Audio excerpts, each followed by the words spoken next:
Video journal entry 51, December 21st, 2025. 51, the year is about to be over. Last one next week. This is insane. A year has literally went by. This year literally flew by. Oh my gosh. Well, today I'm another year older. It feels so crazy to think about, like, dang, I'm really pushing 30. And I've said it before, but man, the way they portray aging for women is really insane. Because why do they make, I feel like, I guess maybe life is put together in 30, but like, why do they make it seem like it's just like life is over or something like that? Even before 30s, like, they make it seem that way, but I feel like my life is just beginning. Like, I haven't even gotten to the thick of it yet. Like, I'm still working things out. I'm still figuring things out. I still feel fresh. Like, I ain't gonna lie. Like, I don't, maybe because the way 30 is just portrayed as this like grand ordeal, but like, I feel closer to like yesterday, like that I was like 21 or something like that. I feel closer to that than like some big milestone of the year 30. It kind of feels almost business as usual in a way. But nonetheless, I'm getting there. I'm almost at the 30 mark. It's really crazy. Life just flies by, man. Life flies by, so do not take it for granted. Don't take any of those years for granted. I feel like I don't have a lot of regret. I didn't have a lot of regrets in life for a long time. Now I feel like I have like some small regrets a little bit, but nothing like really too major where it's like, to be or not to be, for I have forsaken myself or something like that. But I feel like maybe one thing I would have thought about is like really utilize that energy of your youth, like your early 20s, your really early 20s, like late teens. That is an energy. There's a reason why that I guess youth is just so primed, and people really gas up youth in those early 20s. That is an energy like no other, because eventually life really starts to weigh on you, So I feel like utilize that fearlessness and that energy of your youth. I wish I would have really understood the importance of it to maximize it, if that makes sense, because life gets hard as you grow.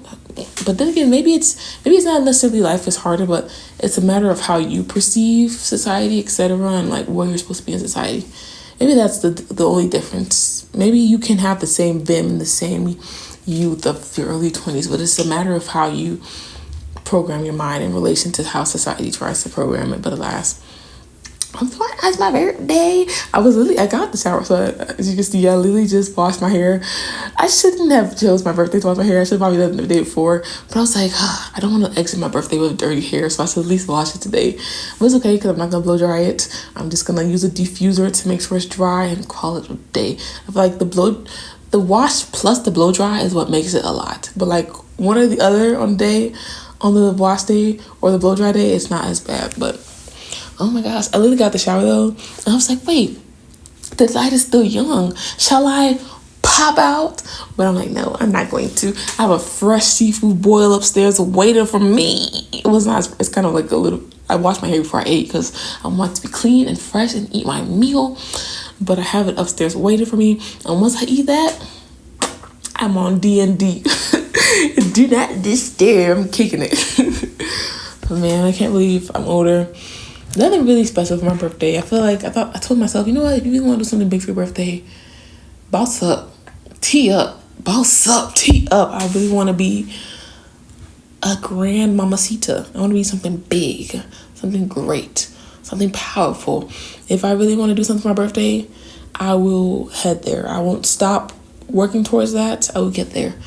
That'll be the best birthday gift that I can give myself. I talk about the ski trip. I'm like, it's a matter of me like really putting my head down and trying to find a nice cheap ski trip that'll be fun and affordable. I'll either do that or I won't, and we'll see if I go on a ski trip. But if not, that might be my like late birthday gift or whatever. But man, life is going. I need to hurry up with these video journal entries. I'm literally like running out of space on my SSD. And new SSDs are so expensive. And I just figured out why they're so dang expensive. Freaking AI and data centers are buying up a bunch of RAM, which is needed for these SSDs. So now the prices are being raised high to the consumer, I guess, to try to, maybe push consumers out the market. So these big retail buyers can buy them up and use them for whatever.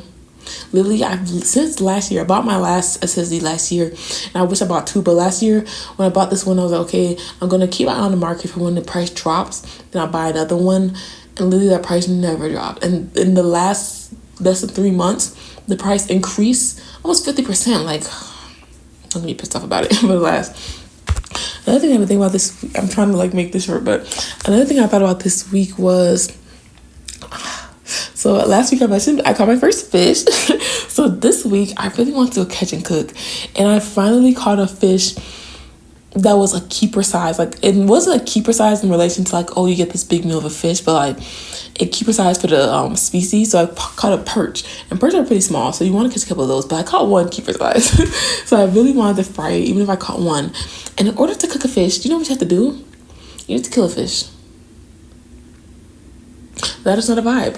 And it made me think about a lot of things, which I think I might make a whole separate video talking about this ordeal and this experience. But one of the things I did think about was like consumerism. And with killing a fish, you have to really sit with that. That taking another life is really something that's crazy, you know? I don't think that's something people really actively partake in their life, regardless of what type of life is, at least for me. But having to take another life was really very jarring. Even the fact of like humanely taking it out so it doesn't suffer did not feel great. But with that being said, like, it made me think about consumerism, where we don't get our hands dirty with so many of the unsavory parts and backdrops of consumerism. So it's easy for us to be in La La Land. Like, you know, I've never caught the fish before. I go to the supermarket, I get salmon. That salmon is filleted. I don't see that fish as my mama might see a little bit more. I have shopped for fish at like a market, you know, when they're dead. But like, I feel like the closest I've gotten to it, I guess, of a live fish and meeting this fate is when I went to Korea and I went to Busan. I went to a fish market, and the fish are it's pretty fresh. But still, I didn't take that fish out myself, you know, and that was like something, you know, and it feels away. But like, when you don't have in consumerism, we don't often do the dirty work. We don't see the dirty work, so we don't have to feel it as much, to make us a bit more conscientious about things that we do. I feel like we get to see a bit more in this day and age, especially because of technology and media. But still, we're in the thick of it. You know, we never have to kill a freaking cow or something like that to eat that burger, unless you're in that life, unless you're a farmer. But I feel like having to really be in the face of it, you know, makes you think about it a lot more. I think something that I've come to understand is like, you know, I guess it is a part of life. I was feeling really sad. Like, even before I had to unalive this fish, I was learning more about fish because I'm fishing. My algorithm is feeding me fish things. I'm watching fish things, etc. And I learned more about fish, and I was feeling sad about like the act of like fishing. But then I learned a little bit more, and you know, fish are predators themselves. A lot of these fish, they get active in those seas. They're getting very violent in those seas. So I guess I'm just another predator on their chain. You know, if I don't do it to them, somebody else gonna do it to them, and they're gonna do it to somebody else. You know, I guess that applies to like every type of animal species, etc. But I guess it makes you think about it more critically. And it makes you think about the process of it. I learned about, I think it's like called ikijime, something like that. And it's an ethical way of killing fish, and it keeps fish so fresh. And, you know, I learned things like that. So it makes me think more critically. I don't know how I can think more critically about my everyday to day. I think about it more. Of course, I try to have a good active awareness of the things that are partaking in my life, etc. But sometimes, you know, that ignorance is bliss. But I think that whole ordeal of like catching the fish, having to unlive the fish, and then cooking the fish, I got better once I cooked the fish. The fish was fine. I wish I had more. After literally spazzing out and being sad about the unalive fish, after I ate that fish, I wish I had more. Which it made me think about something else as well. But like I said, I might make another separate video about this whole ordeal, the things I thought about. But that's been a big part of my mind. But I think like finally, I feel like I've gotten up early to fish, and I've been thinking to myself like, dang, I need to do that for like things that like will really have a big impact of my life and things that I really want to achieve. But I feel like, because I don't know, I feel like fishing is like low stakes, and I don't think I'll ever, you know, fishing is one of those things I think will like forever be a hobby. You know, when I think about music, I think about arts, I think about pottery, etc., ceramics, I feel like I want to make it a livelihood. But I feel like fishing, it's just gonna be fishing. I go out there, I throw my reel. I may not catch a jack's diddly squat, but you know, I'm just vibing. You know, I feel like with arts and music, creativity, I want to make something out of it. I want to make something of myself out of it. So I guess there's more pressure, but I want to relieve some of that pressure so I can wake up at like 6:30 in the morning to like do the things that I need to do to make my life better, you know, and have an active impact on my life. But I really have woken up like, I woke up this weekend 6:30 to like go out fishing. You know, it made me think about that. I was like, wake up 6:30 and make some ceramic pieces, you bitch. But yeah, those are my thoughts for this week. Dang it, next week is gonna be the last one. It's crazy because it actually doesn't fall on the same day that I started this. I guess that's how years work, but man. But that's it for me this week. See me next. Oh, my mood wise, I think I was actually low. I was on like the middle, almost below middle a little bit, but I've been able to like keep it middle ground. But see me next week. Bye. Oh, actually, before I say bye, I finished me a little vlog. I haven't like edited something like that or like posted something like that in a while. Most people who watch my channel, they're like, girl, what the hell is going on? But it's life. It's my channel. Next year though is gonna be like back to like just regular content. I don't know when I'm gonna be posting weekly. Maybe I'll be posting monthly. I know I'm gonna be posting I'm gonna do video journal entries again, but they're gonna be monthly. But I'm still contemplating about like what my channel is gonna look like, when I'm gonna post. I'm gonna be posting, but I don't know what that's gonna look like. But that's it for me this week. See you next week. Bye.